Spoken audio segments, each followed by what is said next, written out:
Halo semuanya, para penikmat cerita misteri dan horor. Sebelum kita mulai, jangan lupa untuk subscribe, like, dan komen di channel ini. Karena cerita kali ini akan membawa kalian ke perjalanan penuh ketegangan dan kegelapan. Horor sebelum bobo.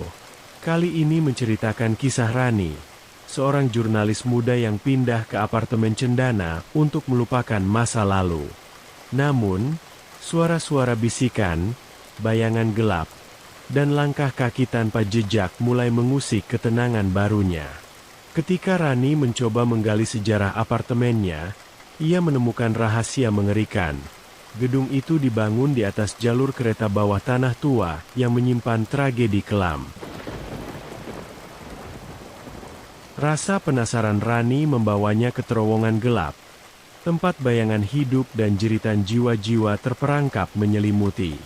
Namun, di dalam kegelapan itu, sesuatu menunggu, bukan hanya untuk ditemukan, tetapi juga untuk membawa Rani ke dalam keputusasaan yang lebih dalam. Apakah Rani siap menghadapi kebenaran? Atau akankah ia menjadi bagian dari rahasia gelap yang menghantui terowongan itu? Inilah horor sebelum bobo. Rani Sulaiman pindah ke apartemen cendana di pusat kota Juwana, berharap memulai hidup baru jauh dari kenangan pahit masa lalu yang masih menghantuinya. Sebagai seorang jurnalis muda dan YouTuber, Rani ingin menyibukkan dirinya dalam kehidupan kota yang ramai setelah perpisahan yang menyakitkan, meninggalkan luka mendalam. Di apartemen lamanya, setiap sudut menyimpan kenangan tentang mantan kekasihnya, menambah beban yang ingin segera ia tinggalkan. Dengan harapan baru, Rani mencoba fokus pada pekerjaannya, menyalurkan seluruh energinya untuk membangun karir sebagai jurnalis dan pembuat konten. Namun, saat mulai merasa nyaman di apartemen barunya yang tampak mewah, Rani tidak menyadari keheningan mencekam yang bersembunyi di balik dinding modern itu. Pada malam pertamanya, ia merasa gelisah, terganggu oleh suara-suara samar, seperti bisikan lembut yang berputar di dalam ruangan, mengusik kedamaian yang ia dambakan. Rani mencoba mengabaikannya, menganggap itu efek dari kelelahan, dan akhirnya tertidur. Namun, sebelum benar-benar terlelap, ia melihat sesuatu dari sudut matanya, bayangan gelap yang bergerak cepat di tepi tempat tidurnya. Hampir setiap malam, bayangan itu kembali, meskipun Rani belum sepenuhnya memahami keberadaannya.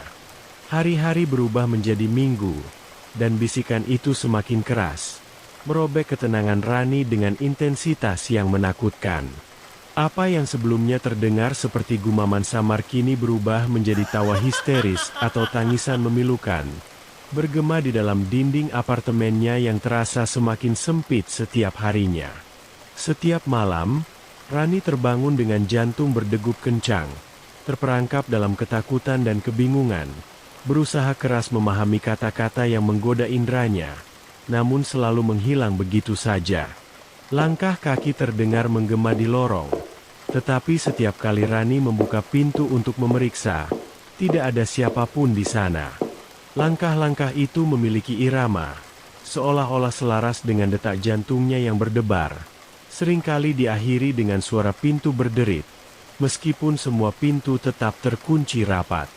Rasa ingin tahu yang bercampur ketakutan mendorong insting jurnalistiknya untuk mencari jawaban.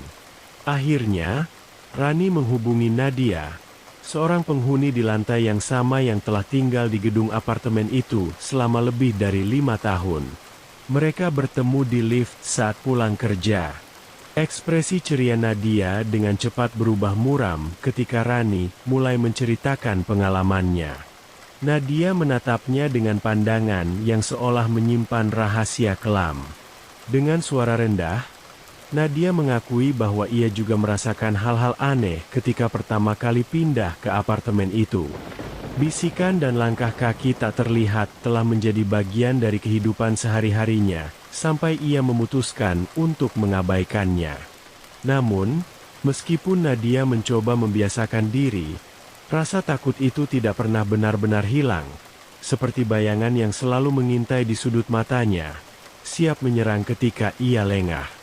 Bulu kuduk Rani berdiri, menyadari bahwa apa yang ia alami jauh lebih mengerikan daripada yang Nadia bayangkan.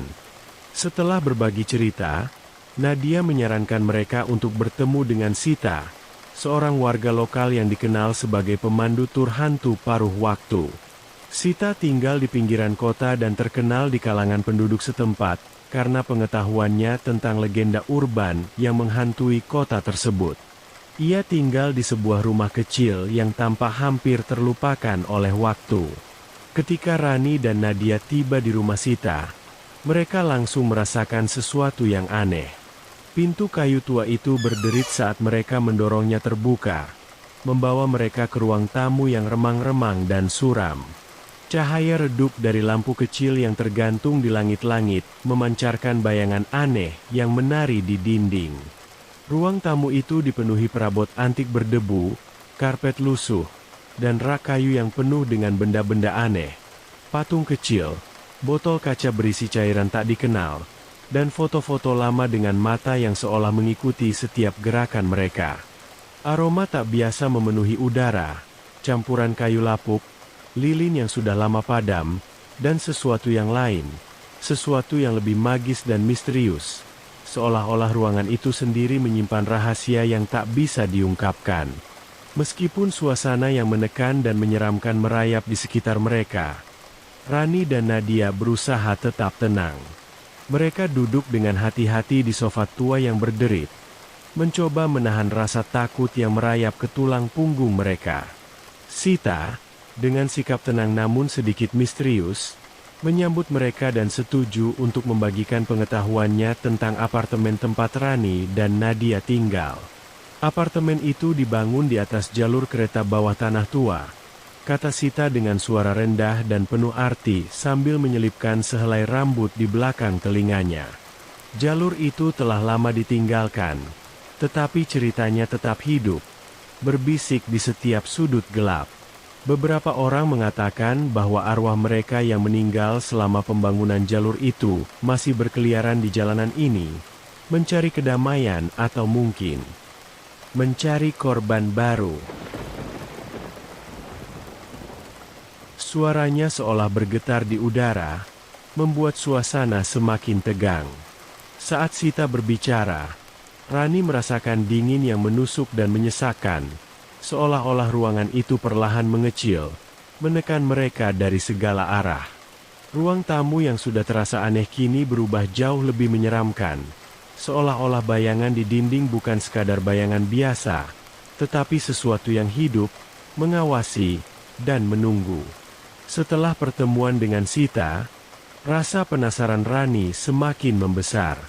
Dengan naluri jurnalistiknya yang tak kenal takut, ia mulai menggali arsip kota, mengungkap lapisan sejarah tersembunyi tentang jalur kereta bawah tanah yang dulu ramai namun akhirnya ditutup akibat serangkaian kecelakaan tragis. Konon, para pekerja yang kehilangan nyawa dalam tragedi tersebut kini bergentayangan sebagai arwah penasaran, mencari balas dendam atau mungkin hanya kedamaian yang tak pernah mereka temukan. Beberapa orang percaya bahwa roh-roh tak tenang itu masih menghantui bangunan di sekitarnya, termasuk apartemen tempat Rani tinggal. Setiap malam, bayangan di apartemennya semakin gelap, dan bisikan samar berubah menjadi jeritan keras yang mengusik pikirannya. Didorong oleh keinginan untuk menemukan kebenaran, Rani mengumpulkan keberanian dan menuju pintu masuk jalur kereta bawah tanah yang telah lama ditinggalkan. Batu-batu yang runtuh dan logam yang berkarat menyembunyikan rahasia gelap masa lalu. Dengan senter yang bergetar di tangannya dan sebuah buku catatan yang ia genggam erat, ia mulai menuruni tangga berderit yang mengarah ke terowongan sunyi. Setiap langkah yang ia ambil bergema ke dalam kegelapan, sementara suara air menetes dari langit-langit terowongan menambah suasana mencekam. Di dalam terowongan bawah tanah itu, udara terasa tebal dengan rasa nostalgia dan kesedihan yang menusuk. Cahaya dari senter Rani berkedip-kedip saat ia berjalan lebih dalam, membuat bayangan di dinding tampak bergerak seperti makhluk hidup. Ketegangan semakin terasa saat kegelapan perlahan mengelilinginya, dan bayangan-bayangan itu mulai membentuk sosok yang lebih jelas.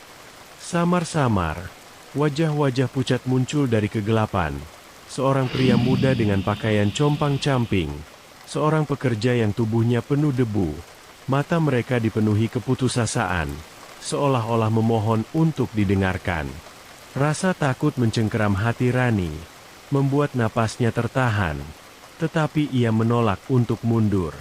Langkah-langkahnya terasa semakin berat saat ia melangkah lebih dalam, mendekati sumber misteri yang menghantui pikirannya.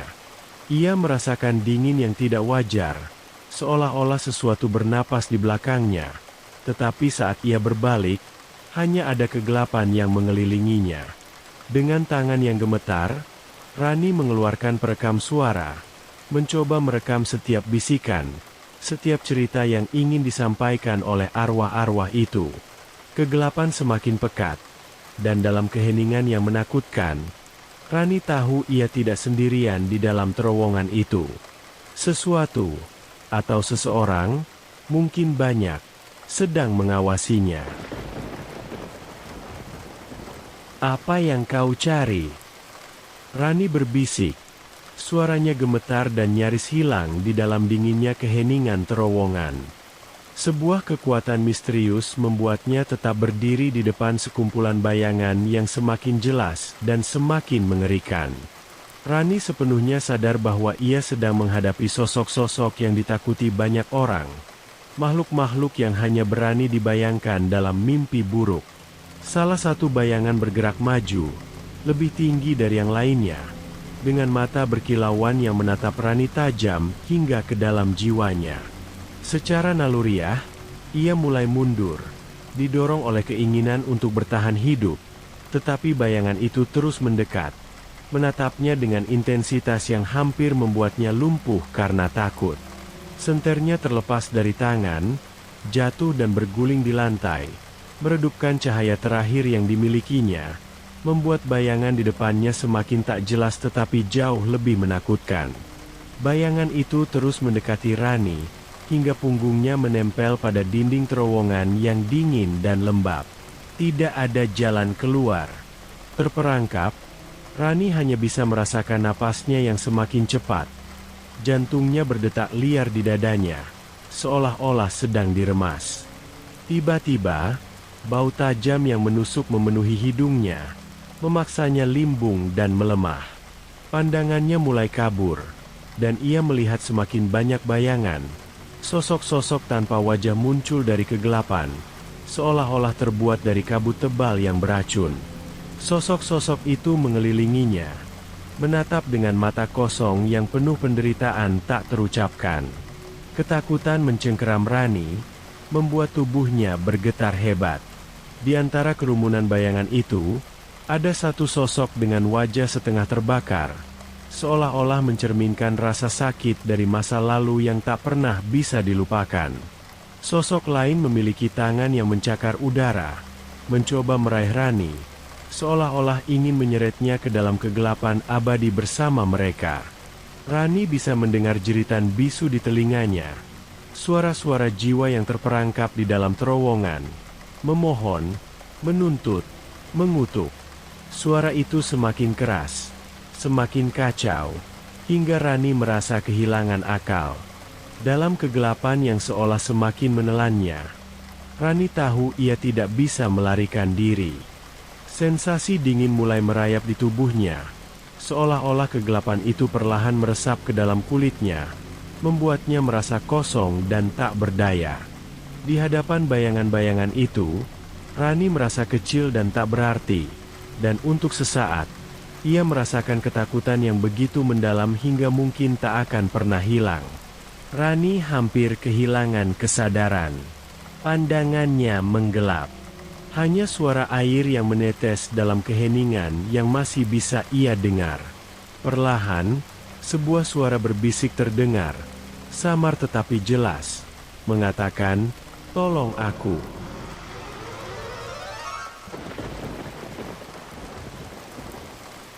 Rani pun pingsan. Saat tersadar, Tubuh Rani terasa remuk, seolah-olah tertimpa bebatuan berat. Setiap sendinya terasa nyeri, dan otot-ototnya seperti tertarik. Dengan sisa-sisa kekuatannya, ia memaksa diri untuk berdiri dan merangkak keluar dari terowongan gelap itu. Langkahnya berat dan goyah, tetapi keinginan untuk menjauh dari tempat terkutuk itu mendorongnya maju. Ketika akhirnya sampai di apartemennya, napasnya tersengal, keringat dingin mengalir di dahinya, tetapi ada tekad yang membara di dalam dirinya. Tekad untuk menceritakan kisah mereka yang telah hilang dan terlupakan. Rani memutuskan untuk membagikan pengalaman mengerikannya melalui tulisan dan konten di saluran YouTube-nya. Ia merasa ini adalah satu-satunya cara untuk memastikan bahwa mereka yang kehilangan nyawa demi kemajuan tidak dilupakan. Dengan semangat besar, ia mulai menulis artikel yang menggambarkan sisi manusiawi di balik struktur baja dan tembok beton yang kini berdiri kokoh di atas tragedi masa lalu. Setiap artikel yang diterbitkan dan setiap video yang diunggah tampaknya membawa ketenangan bagi arwah-arwah yang terperangkap di apartemennya. Bisikan yang dulu memenuhi malamnya mulai memudar, dan bayangan yang sering muncul di sudut matanya perlahan menghilang. Seiring waktu, kedamaian mulai kembali dalam hidupnya, dan ketenarannya sebagai jurnalis serta pembuat konten pun melambung tinggi. Rekan-rekannya mulai membicarakan kesuksesannya. Begitu juga para tetangganya. Nadia, yang sejak awal merasakan keanehan serupa, tak bisa menahan rasa penasaran setelah menonton salah satu video terbaru Rani di YouTube. Nadia kemudian meminta Rani untuk kembali ke terowongan bawah tanah. Meskipun ragu dan diliputi rasa takut, Rani akhirnya setuju. Ada sesuatu yang belum selesai di sana, sesuatu yang menunggu untuk diungkap, dan kali ini, ia tidak akan menghadapi kegelapan itu sendirian. Pada suatu malam yang tenang, dengan gerimis ringan membasahi jalanan, Rani dan Nadia menuruni terowongan bawah tanah, yang kini terasa lebih menyeramkan dari sebelumnya. Setiap tetesan air yang jatuh ke batu-batu tua bergema, menambah keheningan yang menekan di sekitar mereka. Aura mistis menyelimuti terowongan itu, dan perasaan tidak nyaman mulai merayap di kulit Rani, membuat bulu kuduknya berdiri. Kali ini ada sesuatu yang berbeda, sesuatu yang lebih gelap, lebih mengancam. Rani merasakan hawa dingin di setiap langkah yang mereka ambil semakin dalam. Nadia, yang biasanya tenang dan percaya diri, kini tampak lebih diam dan gelisah.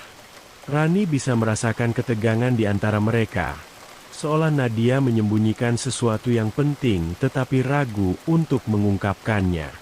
Saat mereka melangkah lebih jauh ke dalam terowongan, suasana semakin terasa bermusuhan. Senter Rani berkedip. Cahayanya memantul pada dinding yang lembab dan licin, menciptakan bayangan aneh yang bergerak mengikuti langkah mereka. Ketakutan yang sebelumnya hanya berupa firasat kini terasa nyata dan mencengkeram. Setiap kali Rani melirik ke belakang, ia melihat Nadia menghindari tatapannya, seolah menyembunyikan ketakutan yang lebih dalam. Tiba-tiba, bayangan gelap kembali muncul di depan mereka. Kali ini, bayangan itu tidak lagi sekadar melintas di sudut mata. Mereka berdiri tegak, lebih jelas dan lebih menyeramkan, seolah menunggu kedatangan Rani dan Nadia. Wajah-wajah yang sebelumnya buram kini tampak marah, dengan mata yang menyala merah di kegelapan. Salah satu bayangan, lebih besar dari yang lain, melangkah maju mendekati Nadia. Aura permusuhan terpancar darinya, membuat udara di sekitar mereka terasa lebih berat dan menyesakan. Nadia menarik napas tajam tetapi tetap diam, menatap bayangan itu dengan ekspresi yang sulit dibaca. Rani merasakan tubuhnya kaku, tak mampu bergerak, terjebak dalam rasa takut yang melahapnya. Bayangan itu semakin mendekat, dan Rani merasakan hawa dingin menyelimutinya, seolah-olah terperangkap dalam kegelapan tanpa akhir. Tepat sebelum segalanya menjadi kabur, Rani melihat bayangan itu mengulurkan tangannya ke arah Nadia, seolah ingin menariknya ke dalam kegelapan abadi. Nadia tetap diam dan tidak bergerak, sementara Rani merasa dirinya semakin terseret ke dalam kegelapan yang menebal, hingga dunia di sekitarnya lenyap, menyisakan suara napas berat dan rasa takut yang semakin dalam. Dalam remang-remang, Rani melihat bibir Nadia bergerak, seolah-olah sedang berbicara pelan. Bayangan-bayangan lain berkumpul di sekitar Nadia, yang berdiri tegak seolah menantang mereka. Suara-suara itu tidak lagi berupa bisikan, tetapi rintihan yang jelas dan keras. Bayangan-bayangan itu berputar, membentuk awan gelap yang tebal. Rani tidak bisa melihat Nadia, yang kini tersembunyi di balik awan gelap itu. Ia mendengar Nadia berteriak sebelum akhirnya terjatuh dan pingsan. Bayangan-bayangan itu terus bertambah banyak dan semakin padat, mengelilingi Nadia yang tetap berdiri seolah melawan kegelapan yang menekan mereka. Rintihan yang sebelumnya hanya berupa bisikan kini berubah menjadi teriakan tajam yang menusuk telinga, memekakan, membuat Rani menahan napas di tengah teror itu. Bayangan-bayangan itu berkumpul, membentuk awan gelap tebal yang berputar mengelilingi Nadia, seolah menelan semua cahaya dan harapan. Rani mencoba melangkah maju, ingin menarik Nadia keluar dari lingkaran bayangan itu, tetapi tubuhnya terasa berat dan kaku, seolah-olah ada kekuatan tak terlihat yang menahannya di tempat. Napasnya tercekat saat pandangannya terhalang oleh awan gelap yang semakin tebal, sepenuhnya menutupi Nadia. Di tengah kegelapan, Rani mendengar suara Nadia, teriakan putus asa yang menggema di seluruh terowongan, mengguncang setiap dinding dan memantul kembali ke telinganya dengan kekuatan yang menghancurkan. Teriakan itu tiba-tiba terputus, digantikan oleh keheningan mematikan, diikuti oleh suara tubuh Nadia yang terhempas ke lantai terowongan yang dingin dan basah.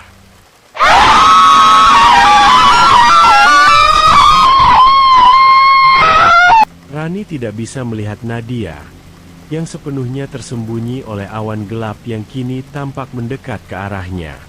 Ketakutan yang mencengkeram Rani berubah menjadi kepanikan, dan ia mencoba merangkak menuju tempat terakhir ia melihat Nadia. Namun, bayangan-bayangan itu tampak hidup, menghalangi setiap gerakannya, seolah-olah mereka tidak ingin membiarkan Rani mendekat. Dengan sisa tenaga yang dimilikinya, Rani memanggil Nadia, tetapi tidak ada jawaban. Keheningan terowongan kembali menguasai, hanya menyisakan suara bayangan yang berdesir di sekelilingnya. Nadia terbaring tak bergerak. Tubuhnya tampak kecil dan tak berdaya dalam kegelapan yang mendominasi terowongan itu. Rani merasakan ketakutan yang luar biasa, takut kehilangan sahabatnya di tengah kegelapan ini, takut pada apa yang mungkin terjadi selanjutnya. Tapi dia tahu, dia tidak bisa meninggalkan Nadia di sini sendirian. Apapun yang terjadi, dia harus menyelamatkannya. Dengan susah payah, Rani berhasil membawa Nadia ke rumah sakit, meski tubuhnya sendiri bergetar hebat karena ketegangan yang belum mereda. Di sepanjang perjalanan, rasanya seolah bayangan dari terowongan itu masih mengejarnya, bersembunyi di sudut-sudut gelap pikirannya, membuat setiap detik terasa seperti siksaan. Saat Nadia diletakkan di ranjang rumah sakit, Rani menunggu dengan cemas di luar ruang pemeriksaan. Dadanya berdebar, dipenuhi pertanyaan yang terus menghantuinya. Ketika dokter keluar, wajahnya tampak serius.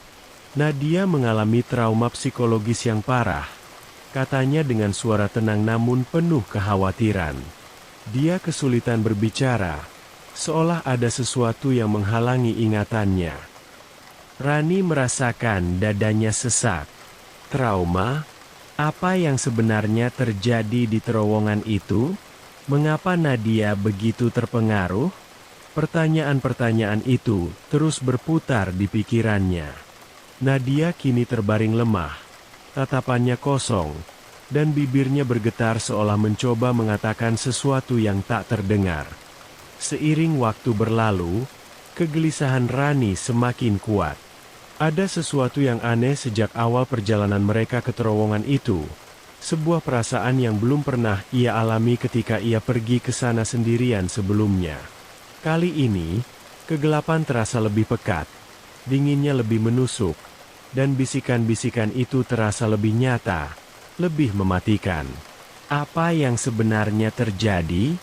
Rani mengingat kembali momen ketika mereka tiba di terowongan. Nadia tiba-tiba menjadi pendiam, ekspresinya kaku. Yang paling aneh adalah mulutnya terus bergerak, seolah-olah mengucapkan sesuatu yang tidak bisa didengar oleh Rani. Apakah Nadia mengetahui sesuatu yang tidak diketahui Rani? Apakah Nadia sengaja melakukan sesuatu yang memancing kekuatan gelap di dalam terowongan itu? Pikiran-pikiran ini merobek ketenangan Rani. Apakah Nadia memiliki keterkaitan dengan bayangan-bayangan itu? Rani berusaha mencari penjelasan, tetapi semuanya terasa samar dan menakutkan. Dia tahu bahwa apapun jawabannya, kebenarannya ada di terowongan itu, dan dia harus kembali ke sana untuk menemukannya, dengan atau tanpa Nadia. Ketika Rani kembali menatap Nadia, sahabatnya masih terbaring tak berdaya di ranjang rumah sakit, matanya kosong. Namun, untuk sesaat, Rani merasa melihat sesuatu yang aneh di mata Nadia. Sebuah kilatan samar yang membuat bulu kuduknya meremang. Rani menelan ludah. Rasa takut mulai mencengkeram hatinya. Keberanian yang dulu dimilikinya kini terasa rapuh. Namun, dia tahu ada lebih banyak rahasia yang harus diungkap. Dan rasa penasaran yang dulu membawanya ke terowongan untuk pertama kali kini mendorongnya untuk kembali. Tapi pertanyaannya adalah, apakah dia siap menghadapi apapun yang menunggunya di sana?